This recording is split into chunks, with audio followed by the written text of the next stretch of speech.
mun min van tir tu te dia le o chunga te polo thu ben soi ni sila wena hian kan hun kan man chan kal thom tem kan shaka ka a chul zia te pol kina kan ho tu ten an ron soi do na he hun kan man sung hian ut su takin kan man a chul do na kan ngai to na te po ril rumun khat pu a tuna har satna barbaram op chunga kan sofa te kan ule naw te har satna shet pui chungin ril ru ngai to na te po kha kan seng chun zom ze langa chumi chom pui chuan an tot na te chom pui chuan he hun hi mang turin kan som ma sa cheu ani kan som na te min ngai pui mo sakin hei zoro try to te em musat an me kan mua lo mong te me ya an president hovin an on kala chuan MSU regional headquarters how to te me te ko kan ho boka chuan party lama kan how to te me kan mu boka lo mong te me ya sen khan wai kan hun man tur hi pol pom thei lo party pom thei cholo zo fa te dòng sắp tan chuan he hun hi hun khat mun khata kan man thei ur khani a chuwang chuan arong ka zong te chunga po khan lo thu kan soi non le ta se a cha ange chuan ring tu kal khong kan ni angin pathian thu thian na le chung trai na kan enga chumi zo chuan program te roman na angin kan chan chu do na dia Chronicles panila bung sum ni chang som pania o kan pathian an chunga ro real don lo ni mi chu zo zai mi ron be tu na lo thok te chu lo han be thei zia zang kan ni si lo ba ati ngai na re kan sebok hek lo ilam kan lo hoi mai zo kan ni ati a kan hun te hanin chung tryang lalpa kan pathian chung nung be ro pui le thiang lim wena hian lalpa helai mo kan pun khom chan sia kan du na te imi te tor na te po lalpa nang man min shet sang thi na ma sang atagin lalpa sal atang te sal suai te oppe om te nang ma isoi chuk thi na chu suai chuak ro pui tak le chak tak kha ilangai renga Israel fa te mei al le chum tinga suai tu pathian kha kan la nei che ni ti hilal pa pui na he kan hai lo chu wang chu ilam kan lo hei ni he lal pa nang ma min siat sak kan du a he kan voin kan hun man nge o hi mal min som sak kan du in he na kan non ti la tu na hian lal pa kan hun man chana hian thi na po atelani mamiat thi nei chu tho le ni zan dar som le mi som di le pathuma khan sipai ka lumin a oma tuna hian lalpa kan ril ru an le mai abel thisin chu lalpa nang ma isia a à bên thì xin chú nó cổ chế lơ pa nang mà chế lâu thế lâu vì nhiều mà nít khá với đạo bố hiền lơ pa khi lấy thì xin hiền lơ pa nang mà hít cổ chế sẽ là gần đuôi lơ pa hệ lấy lúc hiền lơ pa à thì xin hiền luông rỡ sạch địa lâu xe dâu ngã khác dâu phật dâu giúp ít bụng khăn lơ pa à thì xin hiền nang mà nào mình thuộc sạch là tin lơ pa cần u lệ nào bắt đầu ông chú cái lơ pa cần dâu phật thế ở sạch tốt lệ ông bên là sẽ ông chắc đi lùi na lơ pa ông mẹ để giá lên là tụi ta na lơ pa hệ thì xin hiền lơ pa nang mà mình sống sạch lấy hệ là cái ông đi bốc hệ cái hun zong zong ikut akan kau tira hei kami candam tu kenal Pak Yesus Kristus mi karon dire. Amen. Report and introduction. MZP nakha MZP headquarters Lungleiin wala vera ti kolni atangin kan ne anga chuan tim chumizo chuan tuna kanan soi mamet ki nei kha sunna kan ne anga chumazo chuan zai turin pilalen kulipau tu kan so manga tu soi kha MZP president Lungleiin u lalpek sang chen kwal ne na chengin kan nai kha anga chuba ga chuan Charlie Zakapa president Chin Welfare Organizations Lungleiin kan ngai kha bok anga uba ga chuan kan so he zoro Lungleiin division te MSU regional headquarters tele party chang kan so te ne changin thu soi kan ngai kha chung jong do ani ole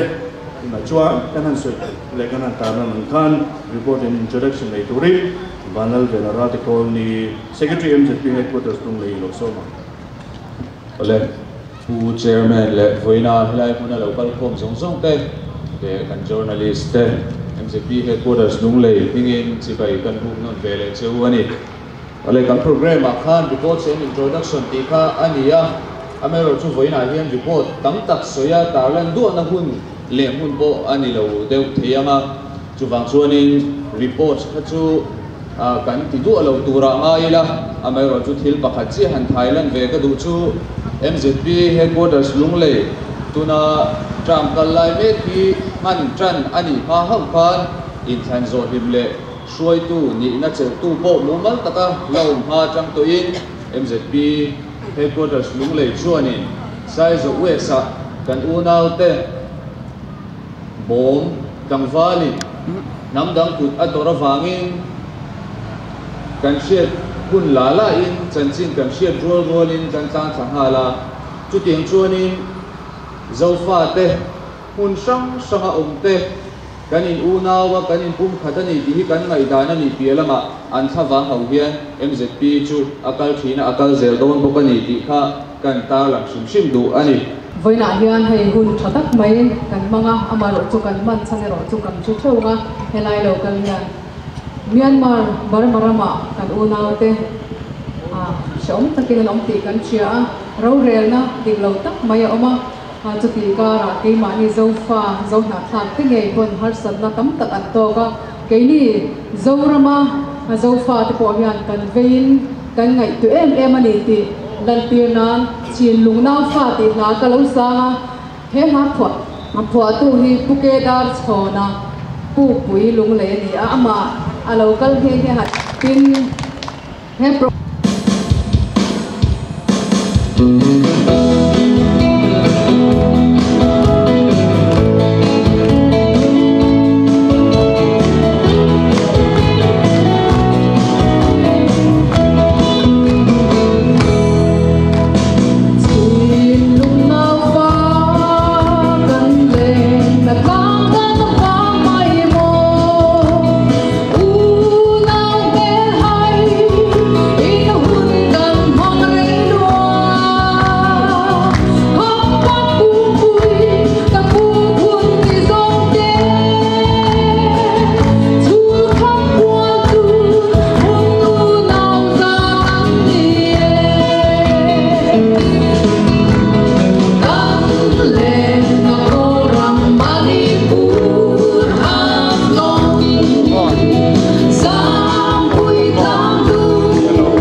nia helai program kan buat saya kan sombi Chin Welfare Organization Lungleiin Shuai tu tele kan unau te amasain MZP headquarters Lungleiin mingin sipai kan bu chawa hei vo in hi hetiang program kan manga hi ami pui tam zo ki chuan kan siat thiam chiat po ka ring lova chu tiang vel chu ni ya voin nia helaya Chin unau lunglei om tene Myanmar sarkar sipai sarkarin achu sak duhlo zia kan lantir hi achana chu MZP hian NLD sarkar an pai thak taka kha kan vatran wang ani lova NLD sarkar hoya khan kan zofa ti zinga MP som hi lai kan ne ya chung te po chu engma om zane lovin thu chuan ne lovin Myanmar sipai sarkarin an man rawata zofa kan MP te thafang kan howanga voinia helai pungkhom kan ni ti hi ama sai kan soidua karma sakhan vathom puilama BZP pangzulai pol khom pui mangin kan kala chuti lai chuan aizol lama hetiang hun hi zofa Myanmar kan unaute an man MP an man du lo lantir nan aizol lama MZP hoi hotin program an bang to boka lunglei lama chuan aizol lamin an man chuan man kher ngai lo tura te pokan lo ruat tewa ama ero chu helama kan unau Chin Welfare Organization tenen soi hoin hetiang hun hi kan lo mangta ani a he kan hun man hi tang sang sanga zofa ten an lo thir ka beisaya he kan hun manawang hian tang sang sanga zofa omte zona thak sang sang te in pum khatna in unau na thale zual voinia kan program hian athen ka beisaya chu chu kan ring tat bok ani MZP chuan kan pol thil tuma bung som na le bung som pakhatna zona thak nang sang sang te zofa nam sang sang te rorelna pakhat noya om turin pol thil tum kan nei thina chumi atana kan malak na chuan zofes te kan buat sai thina Manipur ate Tripura ate aizol mun ate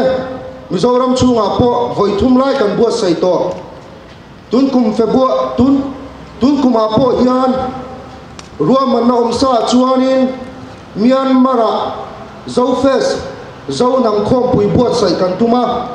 Myanmar sarkar atang po phalna kan huvek to ni amai chu hetiang kan ni le tak sia chuanin zofes te po Myanmar lama kan man thei me lova chung chu kan din hunani ya Myanmar ina democracy an hukan MZP chuan kan MP zofa tling tharte tlang sang sangami telom pui turin Myanmar muna kalin lompui na le citation nan te kan lo nei to ani MZP chuani zirlai pia lama ramle nam himna zona thak sang sang te kanin sui khom thena turin ma kan la thina vo india chuanin a lo thina tam tak kan hu to in ka sia ILP te lunglea nei pokan han cheka nam dang dor khatu chungchanga te po mi sang sang ne la tangin kho chak lama tanga ron sumdong te ngat nge in ti ve ngai lo min ti thrin ama ro che MZP angin ma kan la ngai lo wa kan lo sil fia thin ke ni chuanin tang sang sanga zo na tha khita ron om te hi Mizoram ni an Jerusalem ani ti kan chianga chu chu kan pom dan ani a ama ero chu helaya kan om ani chuan dan dik takin kan om turani a fellelle diklo taka kan che ni chuan MZP po ngoi don big chong lowa ma se helaya kan unau ron kalte apo apuya kan lo soi sel thini chu ana kan ti thini MZP chuan ti kan soi do ni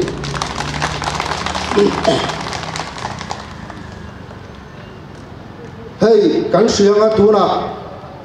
zophaya ramria boina kan tok le a khulaya illegal immigrants Bangladeshi hoin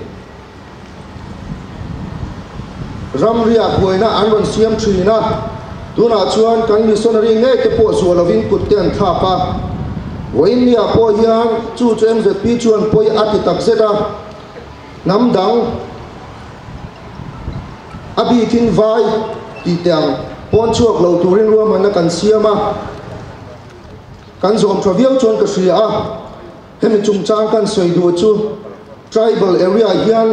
non tribal te hian in sumdon theina an nei lova keima ni mizo vekten kan ming ho tirin sum kan don tira helaya NGO tenen kan in ti boile thri poi tak zeta mizo namdang Ming ho sum don tir ten hei se tiang u kan ming kan ho tir hian kan nam kan ram kan sal kan ni na kan sal ni ti sia ila eng mo le ka lo chan fo to lo turin kan ngen du chawani ILP te po vai kan sponsor thei te meu mai ama ero chu kan sponsor ten kan na an tho zo nuwa helai muna an lo ma kan la sponsor chun zom renga tuna po namdang pon chu lo tur kan thia a sponsor tu tene in sil po tum lovin vai tam ta mystery le helper thingin kan na te kan la tho ti ri anga kan tiam MZP chuan hetia anga ramle nam chan na na tu chua kan nei nuwa a sponsor tu ten ramle nam zana nei mi alova kan vai kan sponsor te kan la chua tir fo chu in an fiangu ti po hi ka soidu ani vonya hun kan mana hi kan soinon le du chu mizo rama chau hian mizo te kan om lova mizo ni la ye kan chian tharwanga em Mizoram zim te a Mizo chau kan oma kan ti thim Bangladesh a Chittagong Hill Trega te Tripura te Manipur te Myanmar te USA te po Mizoram ai cheng tam hi Mizo kan oma ni amai ro chu he Zoram chu cheng tenge hian an trong alo kham phi dawa wang te an trong alo tang sam dawa wang te kan mut Mizo lo riau thim trong awanga Mizo ni na hi om ani lova trong awanga in u naw na om ani lo ti kan se tharangai helaya du lian trong kan mana wanga in ti Mizo big riau te hi afu lo ani Mizoram chung ya po lai le mara autonomous district kan ya heng lai ya district danga anrun kala Mizo ani lo mo kan tirmo zer an trong awangi hei hi se tharila trong awanga in u na kan ni lo kan in u na na tak zo ka chu thisena ani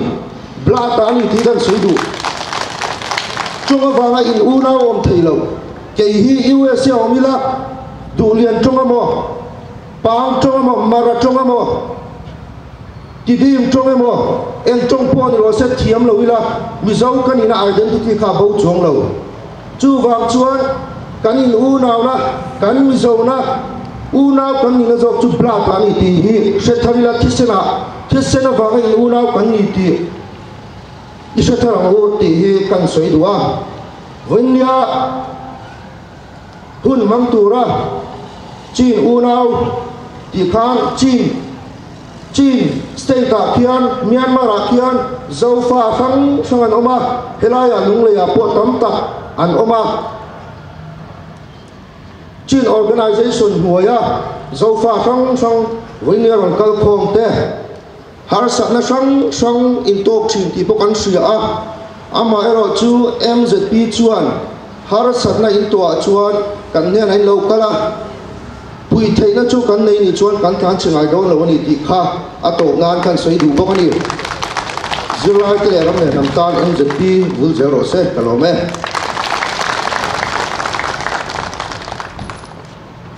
MZP president pulo pe sang chen ko to soi gồm lễ mấy không muốn khác lễ mấy lâu muốn dâu pha tê thì trồng tê nghe lần đàn này mất anh để nó ba khẩn thi sen à anh thì khả tâm chiang em ô các ông nông dân ở Việt cậu đàn tới bộ hiện lâu đắng thì anh để truy na a direction a zerin thì lại muốn akan lại khan Chin Hills muốn akan lại khan Chin thì khá cái này truy thì khá đi à cái đó thằng thà Manipur lama anh thấy lệ sẽ ta khao có chút cổ ký thì thế chuan hết lama lại thì thế om nam muốn zerin mà ra thế thằng thà zela ta thui ta đem chút mà thì thế tiếng khan om nam muốn zerian dâu pha dâu na khang sông câu thế hi cậu đàn cần lâu sang mấy khá lâu đi à tất tất cả chuan cần thi sẽ là dâu pha thế cái này là hi lâu để về anh thì khá tôi là cần thứ khan à đồng chí chiang lấy mấy ở đây tôi là chuan Chin Welfare Organization luôn là president của Charlie Zakapa tôi sẽ cố gắng lo xong về ông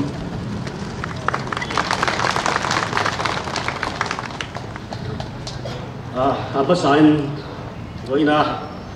của chairman lệ với na local organization sang NGO sang thuê tu te ai ở te local political party tanga local te in sava in apa sign lom tu kasai dua với na hian nei abi pakin zo fa te min mangai en tu MZP te với em thang với em sắp hết qua tàu với em te lúc này có quỳ chung châu cắn suy ra kan lom thin tak zeta en ki ba hian min kan ma mo tin reng min hoi khat saka ti thu kha lom thu soila ni ta sela tin koi na hian ka soi bai thei lo chu CWO Chin Welfare Organization noi a hian Lungleiin zo fa te Myanmar ramatanga local zo fa te Chin Welfare Organization noi a hian kan oma so ngạt te hian lakin ze la NGO thang nen in zom na thatak le ke kan pen hawa lungrol taka ram le nam tan kan chan ho theina turin ma kan son zelan tin welfare kan lo dinga chung te lakin ze la tuna hello tam tak kan lo mai thea nim khiat pui turin kan som tak ze chawani tin voina heta kan din kan pun khom san he kan thero tura ka ngaya ang pasain barmaram demokrasi rorelna local mek sipaina hitenga dictatorship manga andu dana min lak sak sipai kota thenpa awanga pungkhom kan ni na sipai kan du lo na te sipai dictatorship kan du lo na thu te ten barmarama tuna keini voina hian lisa kan intimai the tuna hian barmaram chunga chuan voin ne chuan ani som na ni ne tenen ko nunta thabin ko pui chunga kongan zom mu pa sipai ka hlau lo reng re hian chu bi singa chon kan zo pha te tam tak an tel ve ti ta voina ka soi lang do ni chu wangin voina tuna kong zom mek te kan support ani CDM Civil Disobedient Movement kan support dan tilan kan sawa yang dingin kan kut zoom tum chau kalau tirang dingin kan sawa yang demokrasi ram kan tu par masih kan tu lawan tilan Civil Disobedient Movement kan support dan tilan ni kan sawa yang tu lego kayak dâu pha thì tất cả dâu trồng sang măng cái gì hey dâu thả thác trồng cái gì mấy la hey dâu thả thác thì hết nếu mấy là quên cả kan MZP advisor của suy đó dâu thả thác thì po hết thác mà chú vào cái dâu pha thì là mỗi bên lòng một đấy suy cái pom không bay chú vào cái vậy là dâu pha thì còn măng quả đó cái này dâu pha thế hiện bar mara bahian tấm tắc cần oma soi sen lâu thì mấy anh cần oma chu kun sang à vậy cần ram har san nó là bằng anh ra vangin rồi cái tắc thế cần Jerusalem Mizoram cần dâu phát tới khóc quý alo lutin herama hian ramchunga NGO sang police department spy lamte political party sang te veng sang a VC WMA member branch WMA te subcommittee WMA te zoro global sang te min an kol na chunga hian lom thukan soi do ni tin soi le soi no bar maram jin mukraz rama ramin sang ni so matangin bar ma sipai chuan hebe bar maram sipai rorelna dictatorship control na kan zalen ta ka siam do na piagin bar maram dan bu ya thak thengani dan bu hui mi pui siam dan zong zong ka pai thain an mani sipai lal thina dan poi mo tak chu sang di pariata anu siama jo dan chu NLD president Aung San Suu Kyi alal the president ni thela na turte sipain engkima somni panga person 25% unlock lu thela turte dan mi pui du lau tak tak au mani chu dan chu sang di pariat an siam nuin sang di soma mi pui ro re na ang reng hian election kan ne yang tin election min bot sai saka so ta chuan USD party kan ti sipai party thau sipai lisi sipai anga langlo party te chuan ne nan changa sang ni som panga theng democracy ang rengin min kalpuya azale ni na nuam chawa chuti chuan sang ni som panga jam kha kumngan ni wagin sang ni som panga in khan min boy sak sai le so ta chuan zo vote ne takin NLD sarkar in ne na changa mi pui kan selena kan lim ma kan thamong ma mi zawrama kan unaw te po bar maramanot kala siadli chadli kun di poi mo tak tak at somin kan oma in po zom na chatak kan nei lain then tam tak chu tong thiam lawan bar maraman lo Mizoram tangan lo luta har sana tam ta an to lain boy na har sana to lain ke po chumi a chuan lo kan pui thim tu bi pakhat ka ni ti ka boy na ka soi lang do de ke chuan sang ni som di kan lo theng chawa mi pui chuan bar maram tha chau zel chu in than pui sarkar in bot sai sak le don ti kan chet lang hak le takin kan ngai cha kan nga ka sang ni som ni November ni riat ni a in tham turin rau arel ta ti chuan vote chu kan han pe chu mi vote a chuan NLD sarkar chuan vote zaruk le somruk le pali tangin zali le ti bangin le takin party dang kop ngai lawin sarkar a siam ta ni chu sarkar a siam chu sipai chuan kum alo hera kum thar alo thenga kan sarkar tha chuan meeting a kawa hey assembly parliament house ya meeting turin akawa base sipai lalten jisang chuan lam jisang sang mangin assembly house kawlo turin puta chuan lam chetak tak mangin do ta puin abe char chara ti chuan NLD party president Aung San Suu Kyi den ti tinan nei hawa kan bar ma sipai den chu ta chan notin thelo ta awagin Februari ni khat zikar ke ni tui taka thamuang ta kan but lain kan ramazo fa te MP tam tak te bar marma elected MP tam tak te chu zikar dar thum ahian madina nomta khen ben nomta kan lunga chetak zena ni chu akal chau zela chu chuan voina ni khat ni ni tangin bar ma bi puilung oilo sipai ko dictatorship dulo tam tak chan kongan zo mu pa achang le tui kan an ka pa achang le slai kan an tina chu lao lo nun thap lam tu na bar marama ni so ma kim dani voina po digda sariat an tan le lipi do ko puya te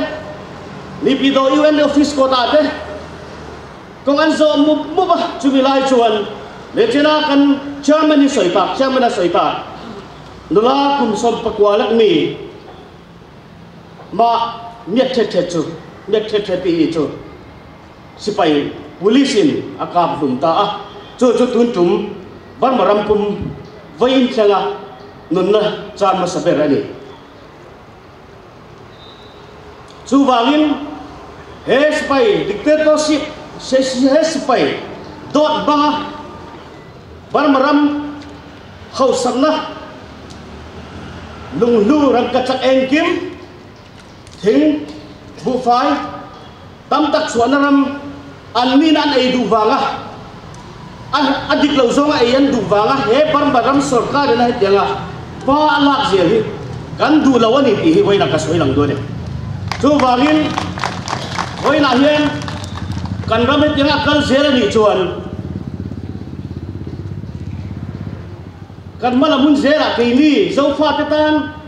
en nga la dang khoya ma kan nei lawa kan la tur khoya ma kan nei lawa kan in pui kan Jerusalem Mizoram lo chu nga la tur ti kan nei lo ti ka soi du ne chu wain kan ram het yang akal zela ni chuan ban ma sarkar mi pui civil disobedient movement kan nei lawa an lo sarkar tak tak ani chuan Mizoram kan Jerusalem khop wi chunga on police department MZP MCU global Zoro ruling party tuda kan sarkar lai ding lai le WLA saphet kwat ai Lungleiin MTP bara sai hate then veng tena branch way mete saphet kwat arway me Lungleiin te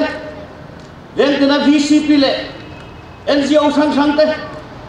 không ai tác hình với sẽ cần đừng bị khuẩn mất đấy anh chặt mất đấy cần chung anh điêu này mất đấy miền chết thiềm mất đấy chung à cắn lốm đặc giết à tuần nua po hết tiền hát sinh ra cần tổ sau anh đi chuồn không ai tác hình miền en cô la miền lầu đông sông rẽ tủ đình in không ai na Team Welfare Organization begin cái gì cái này Amba rồi chứ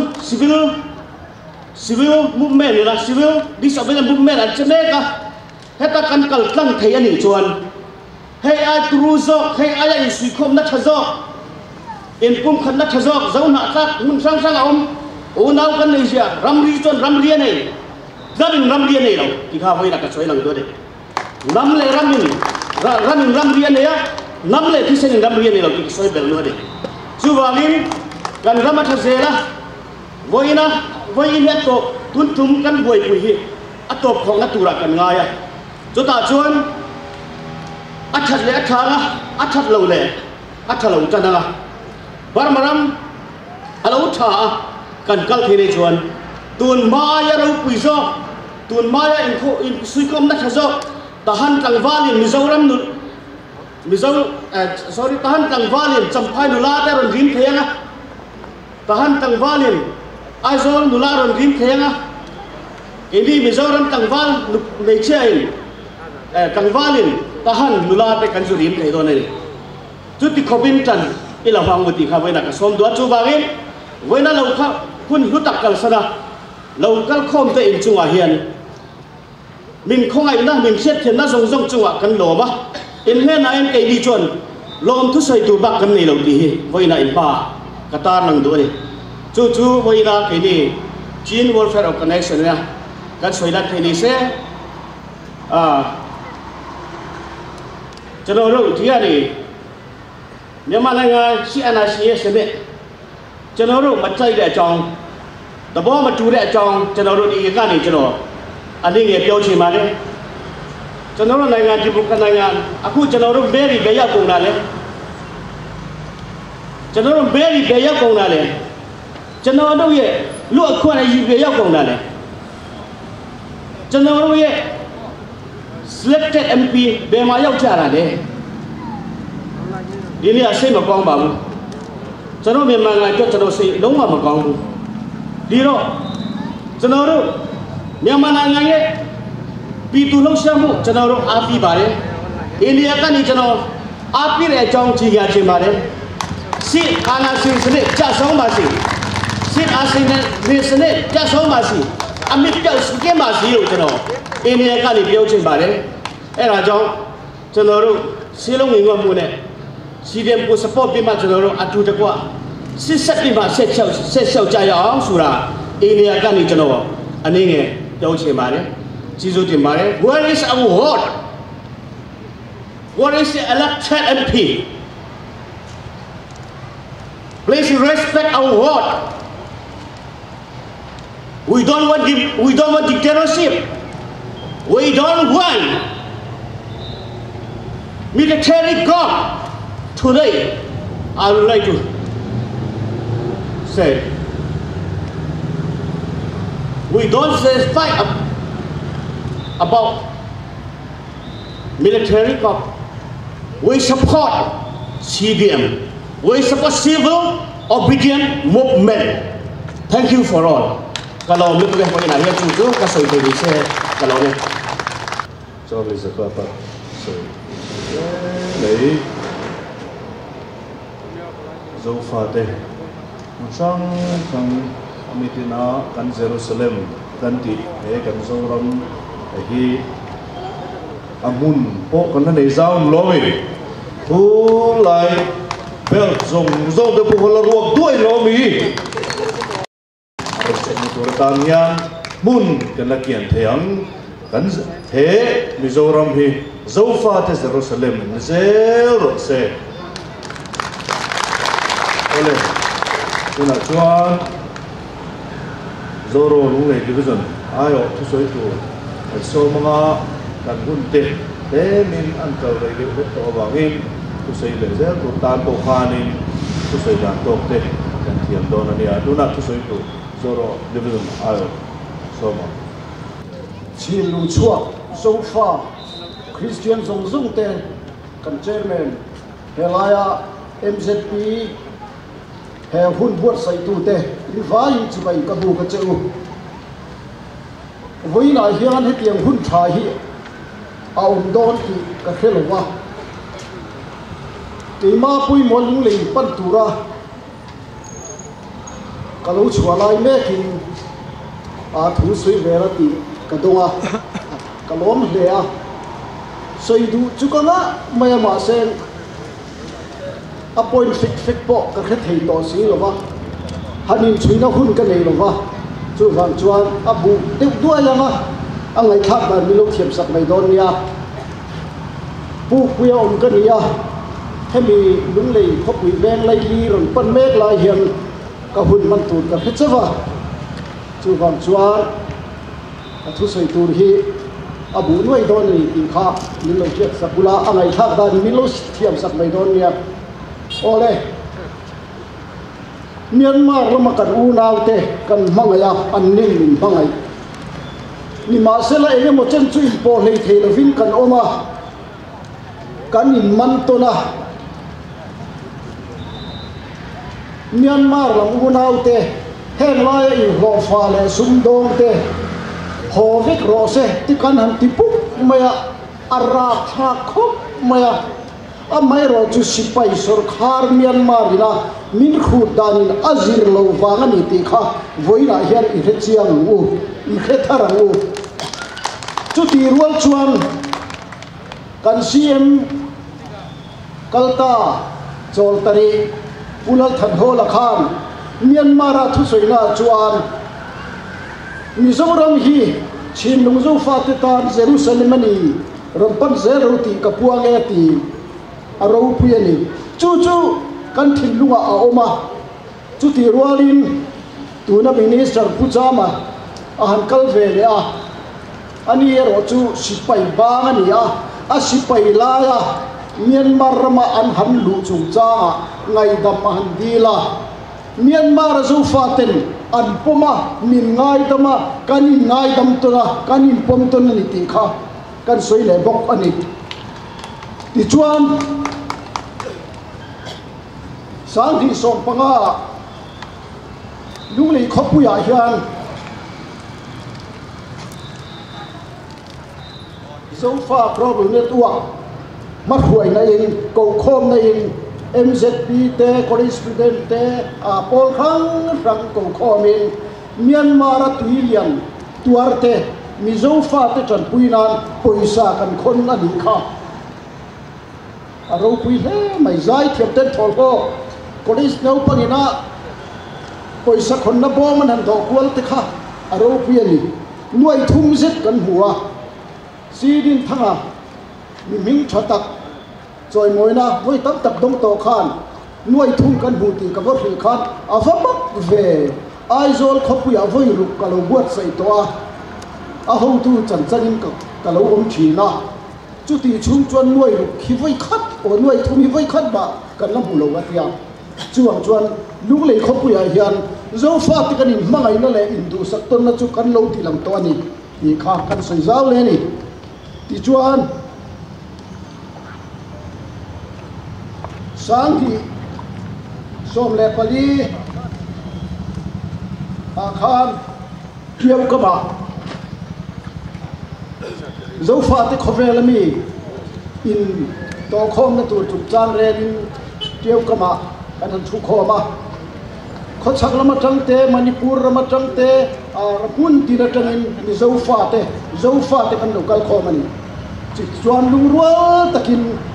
ro kan rela anua kieu Myanmar ti tum kan dia ima sela arem tak lo wangin Myanmar ti lovin kieu kama kan mangta chuta po chuan Mizoram pon India ram pon US atang ten an lo kala US atang te phei chuan zai thiam tak tak ten lo kala Manipur lama tangin an lo kala chutian chuan zo fa te kan zop khoma kan in mangai ton ani alo bom le chin ba khala kan thi le ka ti chuan vui na hian amasa le in zoro ai wadin kan ya zoro thil tum chu kan khian lomi zoro chuan heram hi fel fai takin amaro in re lin ding chuang ro se ti kan soyeli sang khan cha kwa som lu le paruka Mizo National Front khan independent an puanga silai ne tanan la amaro chokal zela kum som hi zet heram tanan beathi sen chuaka nulatam tak zo fa ten kan sen lua khan in red da kan lo nei ta chuti chuan ulal de nga thu soya khan an lo chua hi ma khan la muala independent suala hian to paom lo full stop paom lo ve kan lakal zelanga NGO khang te ko khang te political party khang te min na bagin herama hian kan lo chuak ta lungrual takin kan kal zelanga ala top lo ve atia chu top lo chu kan la zui zela zoro tang te zoro lo tang pon kan zui zela UNO kan del to nam sipai te na movement an nei lai khan TL na le de so na in lal de na chon kham ramatanin UNO be ei thei te kan in ti saka ma sen chum wala liam to mun khata kan omani sang hi som pali kun ngeri ka chiang ta chiang kan simai dona policy pa zoro kho pu kan su man chuan party president thedi thon soya kan party ta ni kan thu berani kan nei berani ti vekin thon soya chu ti rwal chuan UNO palai to thon soi le dia ta NGO khang atagin hei kan tumani kan ta ni ti vek khan thu kan soi chu lung le tang hian kan la he chiang lo khopin ka ya zoran poi la helai mai ya tan in sei red lut ku dam ruwa ka an tan tiu lai khan lung le pa pudar nga ya tang ve khapa khan pudar phoka kha soi reng maya dar phoka chuan khui khat buan ula ka ther ka yang chuati ti kha soi thina tu na hian party khang te NGO khang te khui khat buana kan kal na chu zoro hi alo ni ta ni ti hi ke chuan kapoma chu war takin ka soya izom ve ang u kan vai yan kan ram hi azalen thei nge yang ti ka ringa tin thu puang lok tu pu dan soi hi thu puang lok tu thu tu lai chu kan ngai khana sal he in ka ya chu chu kan kal dan ania chu ti rual chuan helai hian MZP ten zo fe san tia an kal renga mun khan an kala chu ti rual chuan al kan ril rual lian per thin ya ka riat chu Myanmar ramakai chawa in zob na thazo han siama pum khat kan ni sia hani riat tir ton ani chu kan kalpui tam to ani Mizo Academy of Letter tangpon kan lo kalpui to thina chu tiang chuan kan kala chu ti ruala thil poi mo em mai chu kan pi le pu te wang khop ni hlun tak mai khampat bu pui mun khe ni khilai khe pui mo em a pui mo em wangin ring lo mi te khilaya kol ho khianin an lo hal peka apang lel ma kang thuai ma se na thilwa ti khedala num te ka ti chuan na hum hal pol ani siama ai zol tang te Myanmar lam te poisa ten tho kho ma tu na khian aram chi na khen ti fela adleya sarkar tagin an huma ai zol tang poin chu bi bung pui hum hal pol chuan mi china lunglei nula han ti chok chil mai la lunglei nula pian koli la sakha bung pui nuai chuan tha an te wawin awa tan lo han to he ya sang ni so pakwa November ni son ni le pania khan chu ta po chuan Manipur la matang local nula zai thiam chuan in unaw kan ni atung chu pai ma se na zai chu pai lo unaw kan ni sik tui ang luang za tu kan ni an tia angai nom mai ni chu tiang chuan rampo na mi ti hian in ti ten zo rampo na mo hian in pum khat na le in zom na hi ke ni a hian an la ur sunin an ngai pui mo ni het ka thi ke mani hanin dem ni la a tha chu tiang chuan rampo na matang hian ti chuan sang ni som le panga ni in ka thia vai rel te a kan zukala chu ta chuan in chin lu sai conference kan zuk manga chu ta po chuan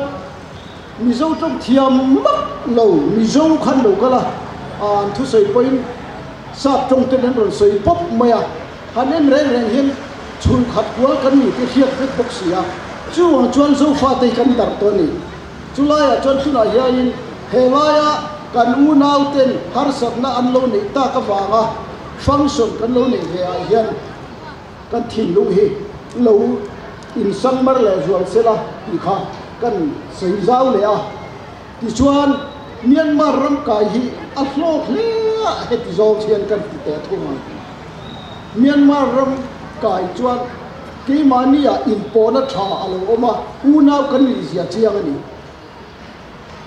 sub headquarter uaime lunglei poin cultural tu hian ta han han lam ve kan tu an tia kan zin lai chuan min ron cha ti chuan kana hilama unaw te chuan beta lo kal ro se an mel mu po kan cha ke uaime lam pol chu lo kal ro se in thu min cha nga la chu tiang chuan in to ton te po kan cha ka ma se khi pi wa hian kan kal thei ta si lo wa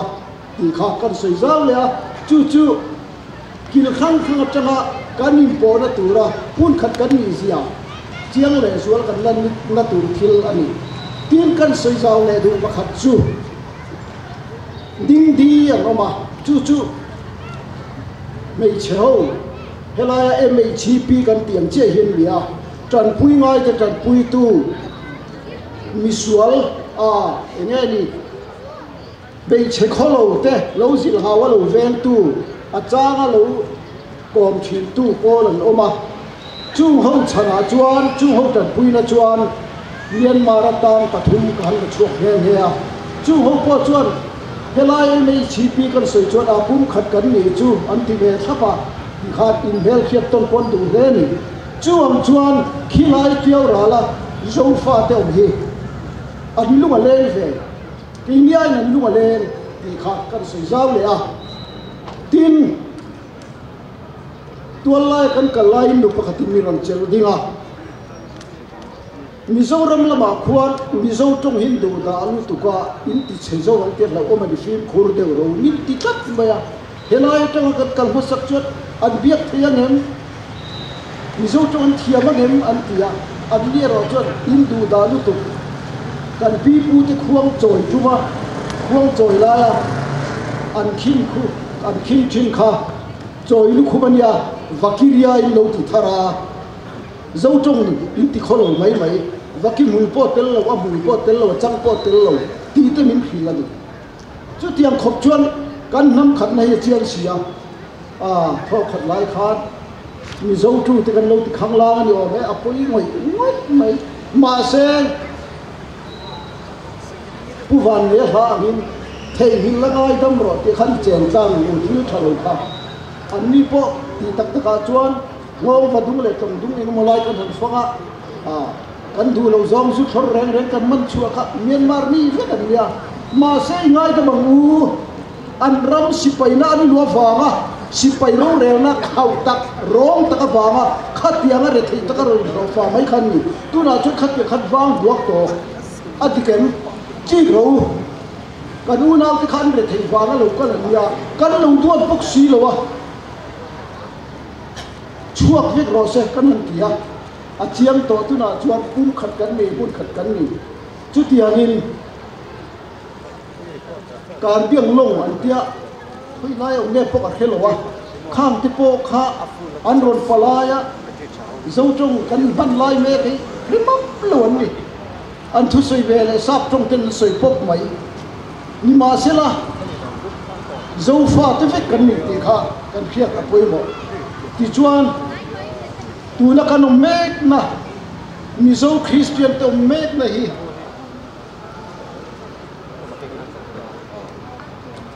ริงโลมีแต่หัวเวลชิมปากชักทั้งหันเอนิลาริงโลมีแต่หัวเวลกันนี่ไอ้กุปตาสัลตังกันนี่ที่เฮทารังกูไอ้กุปตาสัลตังกันนี่อินเดียรามากันอินหัวฟ้านัทธาแต่ส่วนตัวนั้นที่ละอินเตอร์วิวที่เตะเอ็กซามันที่เร่งกันนี่ป่วยหมอกันนี่เสร์ปะเทียนกันเบียดหุ่นอันรอนเซ็ตจัดเจลริวต์ไปเอาหัวทะลังไว้จู่วางชวนเฮรัมเฮนัมมินซงชวกตูกันปัทยันที่ใบบุกจุกินกูนินอิดีริละเฮรัมฮีรัมเซเลนคริสเตียนรัมตีนับขบเอาที่นักของมันนี่จู่ตาชวนตุยจางกูไอ้กุปตาสเปลไงละวินกันละเลงตูรนี่political party ครั้งที่พวกก็สวยตัวขานอันนี้สุดข้อมตัวกันนี้สุดข้อมตัวจู่ฟังชวนเฮรัมไอกุปตาสเปลง่ายที่กันเล่ามาริงเรามีแต่ฝักไปดูที่กันเล่ามาอันหัวยกันกูนะกันนี้โลฟ้าจีใบกันบูกะเฮตจังเฮียนริงตูที่กันชัวหุ่นโตสังขัดจักวัวปะขัดเจ้าทราบทารุยหัวดินผู้คุยจ้าคริสต์มาสเกโรลเจ้าฟ้าเต็นมันมาสักเป็นนะหุ่นนั้นมองโตอะไรโตลุตุจู่วานี้เฮลายหุ่นหันเขียนคริสเตียนที่ริมตูเตราเบกันอมเร่งฮีอาหุ่นโตลงที่จังมารังอูเอ็ดเดียกันจังมารังมัดไว้ตัวน้ำมันตัวนายยันกันสุดขาร์ไลกันเมตเตอากาลโตเตกันไฟกันสมคบตัวจู่ขบเวล politics ที่เล่นยาจู่ไล่กันสมคบตัวดูจนเกนี่ริงตูเตโปเฮียนไอ้กุปตาสเปลง่ายเลยว่ากันช่วยหุ่นตัวตาจวนกงหิกงทุมินตรันอิเลเซลังกูจวนชินลุงฟ้าเตขบเวลกันดักนาจังโปเฮียนกันสมคบUS จังเต็นปุยสานรถทัวจุดเดียงจวนกันองตัวนี้ขี้ไล่คำปัตตะทหารอินการะเขียนสร้างหินสมปลีกันกัลจวนมิโซขวาลีเรามามิโซขวาลีระขัดตุระขิจวนนี้อันรมจอบคนตาจู่โกลฮวินมิโซคริสเตียนเต alhangat khat dulo bangin an sokharin an ron developa inti bayang an ron poisa an ron pea ti chuan in an ron sa an ron kuleta kan chopel nuaya chu ngam thila anin verna keini mizo christian te kan pi potaka kan ram ron chia dal ve an tunani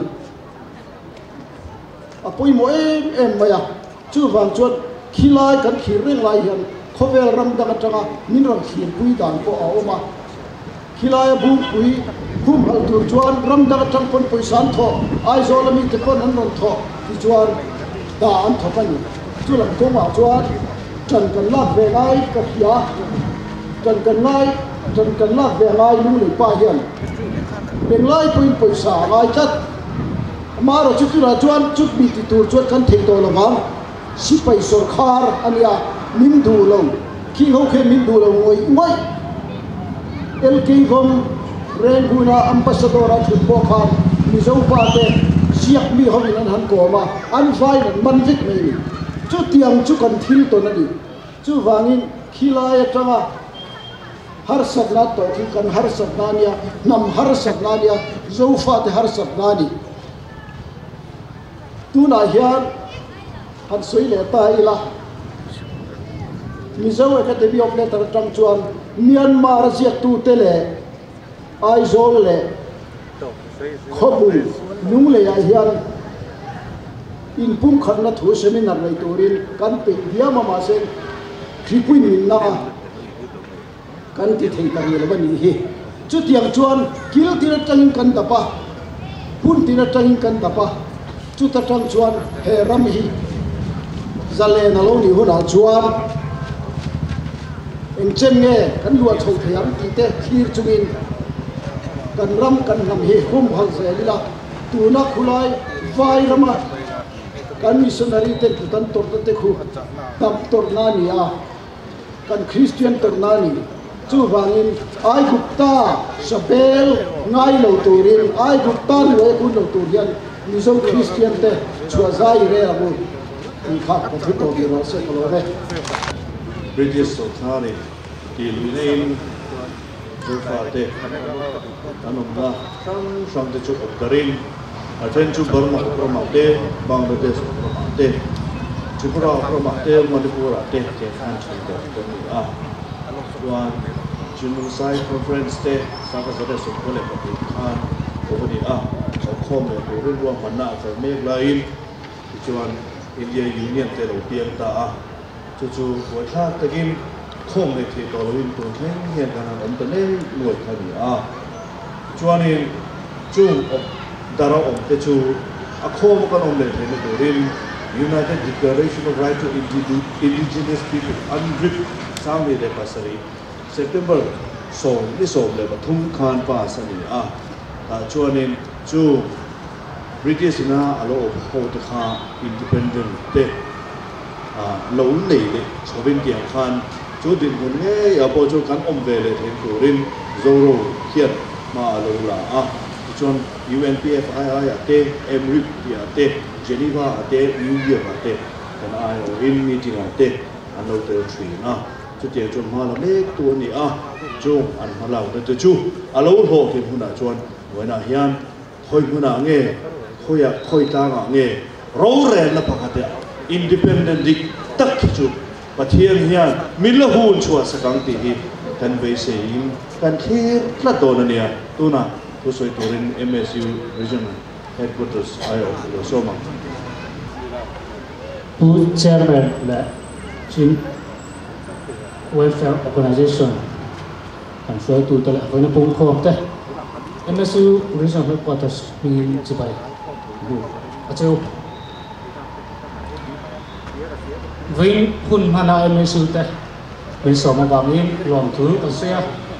MZP la chin welfare organization ten ta dia hun poi mo tak mo sai hi MSU chuan kan thok tak ani ni pui ro rena democracy hi ahlua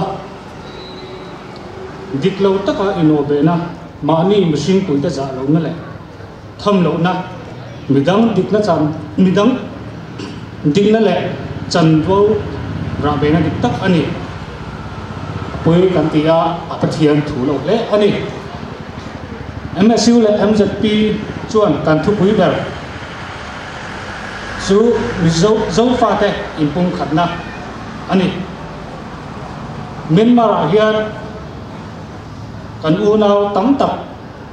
an oma sipai rorelna le sipai rorelna seom tak tua tu zinga an tel hi apoi kan ti in alung chia tha kan ti a cái ni helai om ho hian trong trai na Israel ang u trong trai pui je lang u ti kan so ani Myanmar hi kan chen om ram ani baka kan chi pui kan u nau te tam tak om na ani a chung mi te ne na thim lung mun khat pu kan ni na lantir huna MSU hian MSU chuan dik lo taka ni pui ro relna chu a sipai ro relna an lu thi MSU chuan kan dem tak zet ani ato bera chuan ramin ri ania nami ri ne lo ti hi mizom buite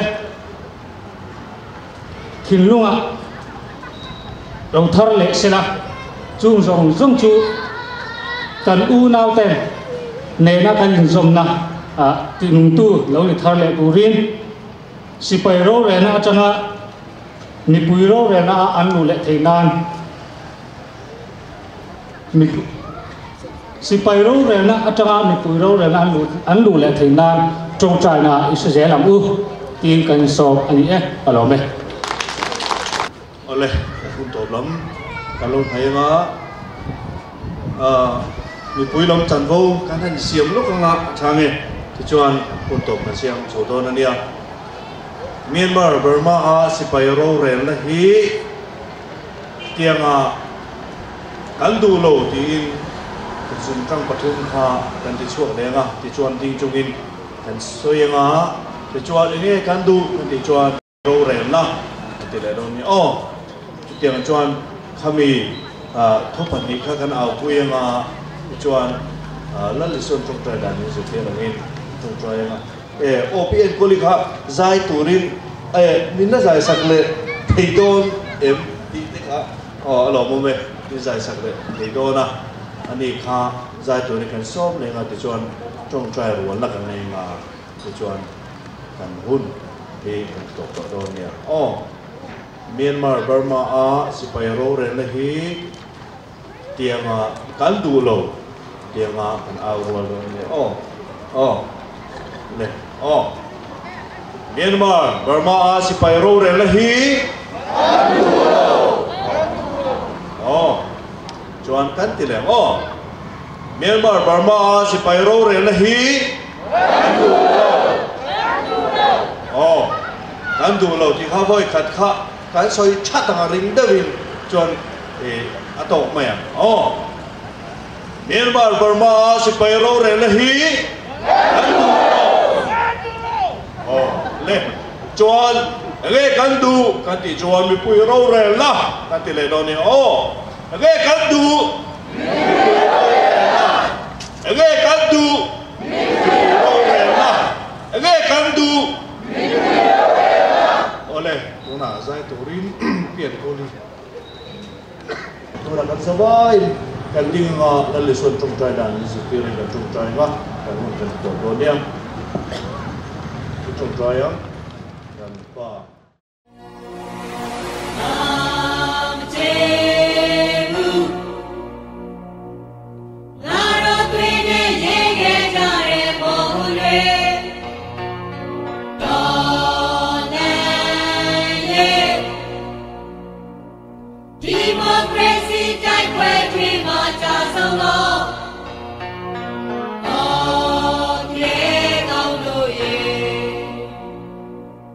As